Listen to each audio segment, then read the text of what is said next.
আমি আশা করবো এসিলেন্ট সাহেব ওনাদের সাথে বসে একটা সমঝোতা করে সুন্দর মতো যেন এখানে কাজটা উনি সমাধান করতে পারে। নদী খনন করা, মানুষের বাড়িঘর তো ভাঙচুর করা না। আমরা গরিব মানুষ, আমাদের বাজারটাও ভাঙলো, আবার আমাদের এখানে এসে ভাঙলো, তো আমরা কোথায় যাব? এটা কি পারে? এটা কি মানুষের মধ্যে পড়ে না তো? হ্যাঁ, এটা তো মানুষের মধ্যে পড়ে না। আমরা তো চাই না ওরা রাস্তায় এসে বসুক। হ্যাঁ, আমরা জনপ্রতিনিধি হয়েছি কাদের জন্য? জনগণের জন্য। হ্যাঁ, এরাই আমাদেরকে ভোট দিয়ে নির্বাচিত করে ওই চেয়ারে বসায়। তাদের পক্ষ থেকে আমি এসিলেন্ট সাহেবের সাথে, ইউনোর সাথে, দরকার হলে আমি ডিসি মহোদয়ের সাথে আমি কথা বলবো।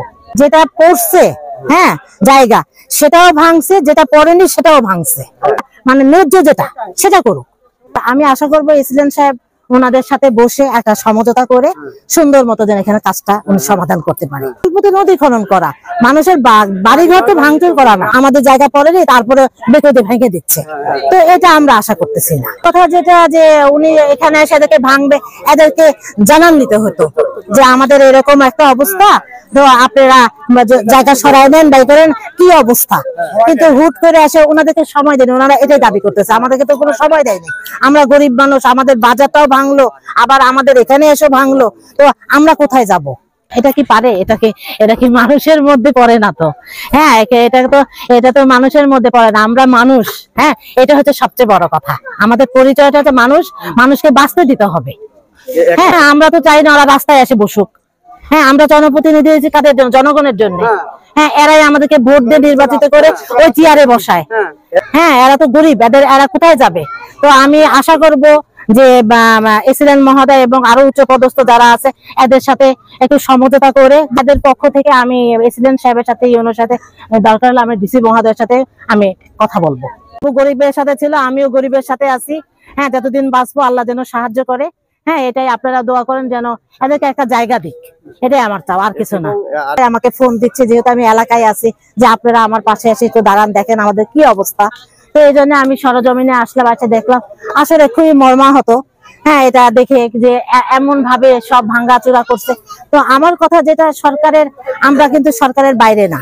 হ্যাঁ, সরকার যেটা কাজ করতেছে, নদী খনন করতেছে, এটা অবশ্যই করতে হবে, এটা আমাদের সবার স্বার্থে। তো আমার কথা যে আমরা যেহেতু জনপ্রতিনিধি, আমরা জনগণের কাজ করি, আমরা জনগণের কষ্ট দেখলে আমাদের ব্যথা লাগে। তো সেই জায়গায় আমি সরকারকে এবং এখানকার যারা সরকারের যারা কাজ করছে তাদেরকে আমার কাছে একটাই অনুরোধ, একটু মানবিক দিক দিয়ে, হ্যাঁ, যতটুকু তাদেরকে বাঁচানো যায় সেইভাবে যেন কাজটা করে। আসলে আমি তো এটা আমি অবগত না। হ্যাঁ, এই ব্যাপারটা আমি অবগত না যে এটা এসিলেন্ট সাহেব আর সালাম মোল্লা আসছে কিনা আমি জানি না। আমাকে এরা ডাকছে, আমি চলে আসছি। হ্যাঁ, এদের ডাকা মাত্র আমি চলে আসছি। এরা আমাকে জানালো এরা জানালো যে যেটা পড়ছে হ্যাঁ জায়গা, সেটাও ভাঙছে, যেটা পড়েনি সেটাও ভাঙছে। হ্যাঁ, এটা ওদের কথা। তো আমার কথা যে যেটা মানে ন্যায্য যেটা সেটা করুক। আমি আশা করবো এসিলেন্ট সাহেব ওনাদের সাথে বসে একটা সমঝোতা করে সুন্দর মতো যেন এখানে কাজটা উনি সমাধান করতে পারে। প্রকল্প তো বৈধই, কারণ প্রকল্প তো নদী খনন।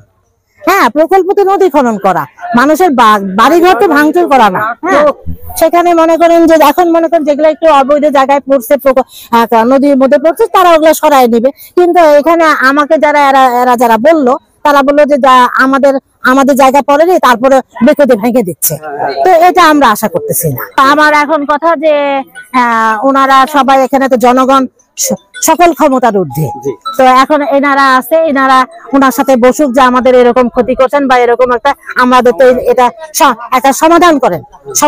আগে একজন বলছিল যে আমরা এই বাড়ি ঘর ভাঙা বাদেই হচ্ছে কাজ করে দিয়ে যাবো। ঘর বাড়ি ভাঙছে, তারা মানবেতর ভাবে জীবনযাপন করছে, এর দায়ী কে প্রকৃত অর্থে? উনি তো এটা করছে, তাই না? হ্যাঁ, আমার কথা ছিল যে মনে হয় একটা কিছু কথা যেটা যে উনি এখানে এসে এদেরকে ভাঙবে, এদেরকে জানান দিতে হতো যে আমাদের এরকম একটা অবস্থা, তো আপনারা জায়গা সরাই নেন, বাই করেন, কি অবস্থা। কিন্তু হুট করে আসে ওনাদেরকে সময় দেয়নি, ওনারা এটাই দাবি করতেছে। আমাদেরকে তো কোনো সময় দেয়নি।